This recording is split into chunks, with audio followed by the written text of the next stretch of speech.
നമസ്കാരം. മധ്യപൂർവേഷ്യയിൽ പശ്ചിമേഷ്യയിൽ സംഘർഷം അയയുന്നില്ല.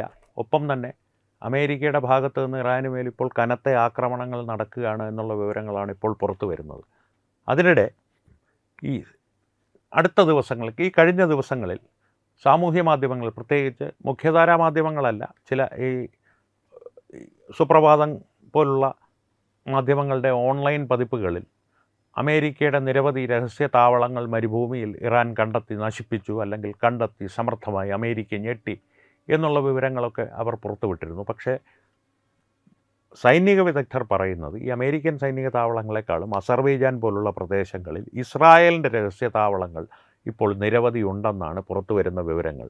തന്നെയുമല്ല, ഈ ഇറാന് മേൽ നടത്തിയ ആക്രമണങ്ങളുണ്ടല്ലോ, കാരണം ഈ യുദ്ധത്തിൻ്റെ തുടക്കം ഇസ്രായേൽ ഇറാന് മേൽ നടത്തിയ ആക്രമണമായിരുന്നു. അതിൻ്റെ പശ്ചാത്തലത്തിലാണ് ആദ്യത്തെ അവരുടെ പരമോന്നത നേതാവ് കൊല്ലപ്പെടുകയും ഖൊമനേയി കൊല്ലപ്പെടുകയും ഒക്കെ ഉണ്ടായത്. അതേ തുടർന്നാണ് ഈ യുദ്ധം പൊട്ടിപ്പുറപ്പെട്ടത്, അല്ലെങ്കിൽ ഈ ആക്രമണങ്ങളുടെ ഒരു പരമ്പര തന്നെ അങ്ങോട്ടും ഇങ്ങോട്ടും ഉണ്ടായത്. ആ ആക്രമണങ്ങളെല്ലാം നടത്തപ്പെട്ടിരിക്കുന്ന ഇസ്രായേലിൻ്റെ ഇത്തരം രഹസ്യ താവളങ്ങളിലായിരുന്നു എന്നുള്ളതാണ്. തന്നെയുമല്ല, ഇതിലേറ്റവും ഞെട്ടിപ്പിക്കുന്ന ഒരു വിവരം, അതായത് ഇസ്ലാമിക ശക്തികളെ സംബന്ധിച്ച് ഏറ്റവും ഞെട്ടിപ്പിക്കുന്ന ഒരു വിവരം, അവരൊരിക്കലും പ്രതീക്ഷിക്കാത്ത അസർബൈജാൻ പോലുള്ളതോ അല്ലെങ്കിൽ ഇറാനുമായി അതിർത്തി പങ്കിടുന്ന മറ്റ് രാജ്യങ്ങളിലോ ഒക്കെയാണ്, അല്ലെങ്കിൽ ഇറാൻ്റെ തന്നെ ഉള്ളിലെ മരുഭൂമികളിലാണ് ഇസ്രായേലിൻ്റെ ഈ രഹസ്യ താവളങ്ങൾ എന്നുള്ളതാണ്. അപ്പോൾ ഈ രഹസ്യ താവളങ്ങളെ സംബന്ധിച്ചുള്ള ഒരു പ്രധാന പ്രശ്നം ഇറാനെ സംബന്ധിച്ച്, ഈ ഇസ്രായേലിൻ്റെ ഈ ഒരു രഹസ്യ താവളങ്ങളുള്ളപ്പോൾ അവിടെ വെറും സൈനികരോ അല്ലെങ്കിൽ ഒരു മിസൈൽ സംവിധാനങ്ങളോ മാത്രമല്ല അസർബൈജാനിലൊക്കെ ഉണ്ടായിരുന്നത്, വ്യോമാക്രമണം നടത്താൻ പര്യാപ്തമായ തരത്തിൽ സജ്ജമായ സൈനിക വിന്യാസമായിരുന്നു എന്നാണ് ഇപ്പോൾ പുറത്തു വരുന്ന വാർത്തകൾ. ഇസ്രായേൽ ഇതൊന്നും സ്ഥിരീകരിച്ചിട്ടില്ല, അവർ സ്ഥിരീകരിക്കുവാനും പോകുന്നില്ല. പക്ഷേ ഈ വിവരം എന്തായാലും ഇറാനിലെ രഹസ്യാന്വേഷണ വിഭാഗങ്ങളെ ഞെട്ടിച്ചിരിക്കുകയാണ്. കാരണം അവർ കാലാകാലങ്ങളായി ഇടയ്ക്കിടെ ഞെട്ടാറുണ്ട്. കാരണം അവരുടെ രഹസ്യാന്വേഷണ സംഘങ്ങളിലെ അല്ലെങ്കിൽ സംഘടനകളിലെ പല വിഭാഗങ്ങളുണ്ട്. അതിൽ പലതിൻ്റെയും തലവന്മാർ മൊസാദിൻ്റെ ആളുകളാണ് എന്ന് ഈ സമീപകാലത്ത് തിരിച്ചറിഞ്ഞിരുന്നു. അതിൽ പലരും രക്ഷപ്പെട്ടു പോയി, ചിലരെ പിടികൂടി വധിച്ചു എന്നവർ അവകാശപ്പെടുന്നുണ്ട്. ഇത്തരത്തിലുള്ള എല്ലാം കഴിഞ്ഞിട്ട് പശുവും ചത്തുമോരിലെ പുളിയും പോയി എന്ന ഒരവസ്ഥയിലാണ് ഇതെല്ലാം അവർ തിരിച്ചറിയുന്നത്. ആ സാഹചര്യത്തിൽ ഇത്തരത്തിലുള്ള രഹസ്യ താവളങ്ങൾ ഇസ്രായേൽ ഇറാന് ചുറ്റും ഉണ്ടാക്കിയിട്ടുണ്ട് ഇതിനോടകം എന്നറിയുന്നത് തന്നെ അവരെ സംബന്ധിച്ച് ആശങ്കാജനകമായൊരു കാര്യമാണ്. അതുകൊണ്ട് തന്നെ വരും ദിവസങ്ങളിൽ ഒരുപക്ഷെ ഒരു കാലത്ത് സഖ്യകക്ഷികളോ അല്ലെങ്കിൽ സഹ ഇസ്ലാമിക രാജ്യങ്ങളോ ആയിരുന്ന അറബ് രാജ്യങ്ങൾക്ക് മേലുള്ള ആക്രമണം ഇറാൻ ശക്തമാക്കുവാനുള്ള സാധ്യത വളരെ കൂടുതലാണ്. കാരണം ഇറാൻ്റെ മുൻപിൽ ഇപ്പോൾ ഏക മാർഗം ലഭ്യമായിട്ടുള്ളത് ഈ അറബ് രാജ്യങ്ങളെ ശ്വാസം മുട്ടിക്കുന്ന തരത്തിൽ ആക്രമിച്ച് അവരെ കൊണ്ട് പറയിപ്പിക്കുക അമേരിക്കയോട് ഈ യുദ്ധം നിർത്തിക്കണം, അല്ലെങ്കിൽ ഈ ആക്രമണം നിർത്തിക്കണം. ആ ഒരു തന്ത്രമാണ്, ആ ഒരു പ്രതീക്ഷയിലാണ് അവർ ഈ ആക്രമണങ്ങൾ നിരന്തരം നടത്തിക്കൊണ്ടിരിക്കുന്നത്. പക്ഷേ അതിൻ്റെ ഒരു പ്രശ്നമെന്ന് പറയുന്നത്, അറബ് രാജ്യങ്ങളെല്ലാം തന്നെ ഇപ്പോൾ തന്നെ നയതന്ത്രമായി ഏതാണ്ട് പൂർണ്ണമായും സൗദിയും കുവൈറ്റും UAEയും ഇറാനുമായുള്ള എല്ലാ ബന്ധങ്ങളും വിച്ഛേദിച്ചു കഴിഞ്ഞു എന്ന് മാത്രമല്ല, ഏതാണ്ട് ഇറാനെ ഒരു ശത്രു രാജ്യമായി പ്രഖ്യാപിച്ച അവസ്ഥയിലുമാണ്. സൗദി അമേരിക്കയോട് ആവശ്യപ്പെടുന്നത് ഇറാനെ തുടച്ചു നീക്കണമെന്നാണ്. പക്ഷേ UAE ഉൾപ്പെടെയുള്ളവർ ആ നിലപാട് നേരത്തെ എടുത്തിരുന്നു. കുവൈറ്റിനെ പോലുള്ളവർ ഒരു മിതത്വം പാലിച്ച അഭിപ്രായ പ്രകടനങ്ങളായിരുന്നു കുറച്ച് ദിവസങ്ങൾ മുമ്പ് വരെ നടത്തിയിരുന്നത്. അവരുടെ എയർപോർട്ടിൽ, വിമാനത്താവളത്തിൽ ഇറാൻ ആക്രമണം നടത്തുന്നത് വരെ. ആ ആക്രമണത്തിന് ശേഷം കുവൈറ്റ് സൗദിയേക്കാൾ രൂക്ഷമായ രീതിയിലാണ് ഇറാനെതിരെ പ്രതികരിക്കുന്നത്.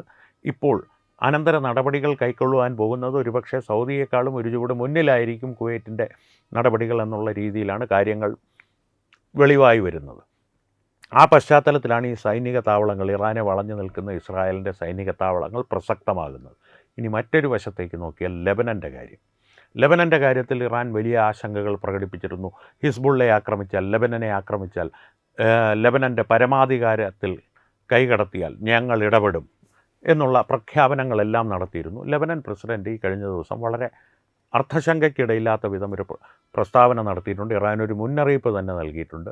തമ്മിൽ തല്ലിച്ച് ചോര കുടിക്കാൻ നോക്കണ്ട ഇറാനെ, ഞങ്ങളുടെ ആഭ്യന്തര കാര്യങ്ങൾ നോക്കിക്കോളാം, ഇസ്രായേലുമായിട്ടുള്ള പ്രശ്നങ്ങൾ ഞങ്ങൾ പരിഹരിച്ചോളാം, അത് ഇറാൻ്റെ പണി നോക്കൂ എന്നുള്ള രീതിയിലൊരു പ്രസ്താവനയും നടത്തിയിട്ടുണ്ട്. ഇത്തരത്തിലുള്ള രാഷ്ട്രീയ സാഹചര്യങ്ങൾ ഉരുവായി വരുമ്പോൾ, അല്ലെങ്കിൽ ഈ രാഷ്ട്രീയ സാഹചര്യങ്ങളെല്ലാം തന്നെ നേരത്തെ നിലവിലുണ്ടായിരുന്നു, ഉരുവായി വരുന്നു എന്നുള്ളതിനേക്കാൾ വെളിവായി വരുന്നു എന്ന് വേണം പറയാൻ.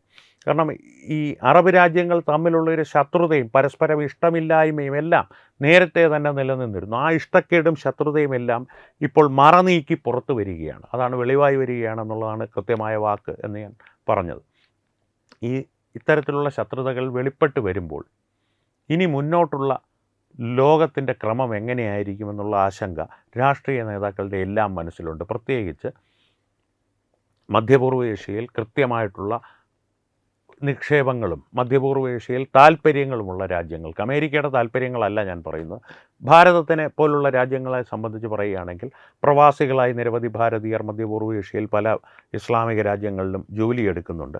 തന്നെയുമല്ല ഇന്ധനം സംബന്ധിച്ച് വലിയൊരു സ്രോതസ്സാണ് ഭാരതത്തെ സംബന്ധിച്ച് മധ്യപൂർവ്വ ഏഷ്യയിലെ പല ഇസ്ലാമിക രാജ്യങ്ങളും. തന്നെയുമല്ല നിരവധി വികസന പ്രവർത്തനങ്ങളിൽ ഭാരതത്തിൻ്റെ മുതലീടുണ്ട് മധ്യപൂർവ്വ ഏഷ്യയിലെ പല രാജ്യങ്ങളിൽ, ഇറാനിലുൾപ്പെടെ. അത്തരത്തിലുള്ള സാഹചര്യത്തിൽ ഈ ഒരു ലോകക്രമം എങ്ങോട്ടായിരിക്കുമെന്നുള്ളതിനെ സംബന്ധിച്ചുള്ള ആശങ്ക ഭാരതത്തെ സംബന്ധിച്ച് സ്വാഭാവികമായൊരു കാര്യമാണ്. അതുകൊണ്ട് തന്നെയാണ് പുട്ടിനെ പോലുള്ളവരുമായിട്ട് ചേർന്ന്, വ്ളാഡിമിർ പുട്ടിനെ പോലുള്ളവരുമായിട്ട് ചേർന്ന് മറ്റൊരു ശക്തി സംവിധാനം, ഈ പവർ ആക്സിസ് എന്നൊക്കെ പറയുമല്ലോ, ഈ പവർ ആക്സിസ് ഉള്ള ഒരു സൈനിക വാക്ക് അല്ലെങ്കിൽ ഒരു സൈനിക പ്രയോഗം പലപ്പോഴും തെറ്റായ രീതിയിലാണ് ഉപയോഗിച്ച് കണ്ടിട്ടുള്ളത്. കാരണം ആക്സിയൽ പവർ അല്ലെങ്കിൽ കോയിലേഷൻ പവർ, അലയൻസ് പവർ എന്നുള്ള രീതിയിൽ. ഞാൻ ഉദ്ദേശിച്ചത് ഒരു ശക്തി സംവിധാനം എന്നുള്ളത് രാഷ്ട്രീയമായിട്ടും സൈനികമായിട്ടും എല്ലാം ഒരു പ്രദേശത്തിൻ്റെ നിയന്ത്രണമോ അല്ലെങ്കിൽ അതിൻ്റെ ഒരു ഭരണക്രമമോ നിശ്ചയിക്കുന്ന ഒരു ശക്തിയുടെ കാര്യമാണ്. അല്ലാതെ ഒരു സൈനിക വിന്യാസം മാത്രമായിട്ടുള്ളൊരു പ്രയോഗമല്ല ഈ ശക്തി സംവിധാനം എന്നുള്ളത് കൊണ്ട് ഞാൻ ഉദ്ദേശിച്ചത്. മധ്യപൂർവ്വ ഏഷ്യയിൽ പൂർണ്ണമായിട്ടും തീരുമാനങ്ങൾ എടുക്കുവാൻ ശേഷിയുള്ളൊരു ശക്തിക്രമം അല്ലെങ്കിൽ ഒരു ശക്തി സംവിധാനം, അധികാര സംവിധാനം സ്ഥാപിക്കുവാനുള്ള ശ്രമങ്ങൾ ഭാരതം തുടങ്ങിയിട്ടുണ്ട് എന്നാണ് ഇപ്പോൾ അറിയുവാൻ കഴിയുന്നത്. അതുകൊണ്ട് തന്നെയാണ് ചൈനയുമായിട്ടുള്ള തർക്കത്തിൽ ഞങ്ങൾ അഭിപ്രായം പറയാനോ മധ്യസ്ഥത പറയുവാനോ ഇല്ല എന്നും, ഭാരതം പരമാധികാരത്തോടുകൂടി തലയുയർത്തി നരേന്ദ്രമോദിയുടെ ഭരണത്തിൻ്റെ കീഴിൽ നിലനിൽക്കുകയാണെന്നും ഒക്കെയുള്ള പ്രസ്താവനകൾ പുടിൻ ഇപ്പോൾ പരസ്യമായി നടത്തുന്നത് എന്നാണ് രാഷ്ട്രീയ വിദഗ്ധർ പറയുന്നത്. ഭൂരാഷ്ട്ര തന്ത്രത്തിൻ്റെ ഒരു ക്രമം എന്ന് പറയുന്നത് ഇത്തരത്തിലുള്ള പ്രസ്താവനകൾ ഒരു രാഷ്ട്രീയ നേതാവ് രാവിലെ എഴുന്നേറ്റ് ഇന്ന് മോദിയെ അങ്ങ് പുകഴ്ത്തിയേക്കാം എന്നുള്ള രീതിയിൽ നടത്താറില്ല. മോദി തിരിച്ച് പുട്ടിൻ്റെ കാര്യത്തിൽ എന്തെങ്കിലും ഒരു നല്ല വാക്ക് പറയുകയാണെങ്കിൽ അതും കൃത്യമായ ഉദ്ദേശത്തോടു കൂടിയോ ലക്ഷ്യത്തോടു കൂടിയോ ആയിരിക്കും. അതാണ് ഒരു ഭൂരാഷ്ട്ര ക്രമം അല്ലെങ്കിൽ ഒരു നടപ്പ് രീതി. അതുകൊണ്ട് തന്നെ പുട്ടിൻ്റെ ഈ ഒരു പ്രസ്താവനകൾ, മോദിയെ പുകഴ്ത്തിയുള്ള പ്രസ്താവനകൾ വളരെ പ്രാധാന്യം അർഹിക്കുന്നു എന്നാണ് രാഷ്ട്രീയ നിരീക്ഷകർ പറയുന്നത്. എന്തായാലും ഇസ്രായേലിൻ്റെ ഈ സൈനിക താവളങ്ങൾ വരും ദിവസങ്ങളിൽ കൂടുതൽ പ്രസക്തമാകുമെന്നാണ് സൈനിക വിദഗ്ധർ പറയുന്നത്. കാരണം ആ താവളങ്ങളിൽ നിന്നുള്ള ആക്രമണങ്ങൾ ഒരു പക്ഷേ ഇറാന് നേരെ വീണ്ടും ഉണ്ടായാൽ, കാരണം ഒരു കാര്യം പ്രേക്ഷകർ പ്രത്യേകം ഓർക്കുക, ആദ്യത്തെ ഒരു ആക്രമണമുണ്ടല്ലോ, ആയത്തുള്ള ഖമനേയി ഉൾപ്പെടെയുള്ളവർ കൊല്ലപ്പെട്ട ആക്രമണത്തിന് ശേഷം ഇറാന് മേൽ അത്രയും ശക്തമായൊരു ആക്രമണം ഇസ്രായേൽ നടത്തിയിട്ടില്ല. അത്രയും ശക്തമെന്ന് പറയുന്ന നിരവധി കാർപ്പറ്റ് ബോംബിങ് പോലെ പല ലക്ഷ്യങ്ങളും തകർത്തിരുന്നു. കാർപ്പറ്റ് ബോംബിംഗ് അല്ല, പല ലക്ഷ്യങ്ങളും ഒരേ സമയത്ത് ആക്രമിക്കുകയും തകർക്കുകയും എല്ലാം ചെയ്തിരുന്നെങ്കിൽ പോലും കൃത്യതയോടുകൂടി പ്രിസൈസ് സ്ട്രൈക്ക് എന്നുള്ള രീതിയിൽ ഒരു ആക്രമണം അത്രയും രൂക്ഷമായ രീതിയിൽ ഇസ്രായേൽ നടത്തിയിരുന്നില്ല ഇറാന് മേൽ. ഇനി വരും ദിവസങ്ങളിൽ ഒരു പക്ഷേ അത്തരത്തിലുള്ള ആക്രമണങ്ങൾക്കുള്ള സാധ്യത കൂടുതലാണ്. അതിനും ഈ താവളങ്ങൾ തന്നെയായിരിക്കും ഒരു പക്ഷേ. അല്ലെങ്കിൽ ഇതിനുമപ്പുറം ലോകമറിയാത്ത ഏതെങ്കിലും താവളങ്ങൾ ഇസ്രായേൽ ഇറാന് ചുറ്റും വിന്യസിച്ചിട്ടുണ്ടോ എന്നുള്ളതും വരും ദിവസങ്ങളിൽ ഒരു പക്ഷേ വെളിവായി വന്നേക്കാം അവിടെ നിന്നുള്ള ആക്രമണങ്ങൾ കഴിയുമ്പോൾ. അത്തരത്തിലേക്കാണ് മധ്യപൂർവ്വ ഏഷ്യയിലെ സാഹചര്യങ്ങൾ പോകുന്നത്. എന്തായാലും ഇതിൻ്റെ ഒരു ക്രോഡീകരിച്ച വിവരങ്ങൾ പ്രേക്ഷകരുമായി ഒന്ന് പങ്കുവയ്ക്കണമെന്ന് തോന്നി. ഈ വിഷയത്തെ സംബന്ധിച്ച് എന്തായാലും മധ്യപൂർവ്വ ഏഷ്യയിൽ മറിയുന്ന സാഹചര്യങ്ങളെക്കുറിച്ചൊരു അധികാരക്രമം, രാഷ്ട്രീയ സാഹചര്യം, ഇവയെല്ലാം സംബന്ധിച്ച് പ്രേക്ഷകരുടെ അഭിപ്രായങ്ങൾ തീർച്ചയായും കമൻറ്റുകളിലൂടെ ഞങ്ങളുമായി പങ്കുവയ്ക്കുക.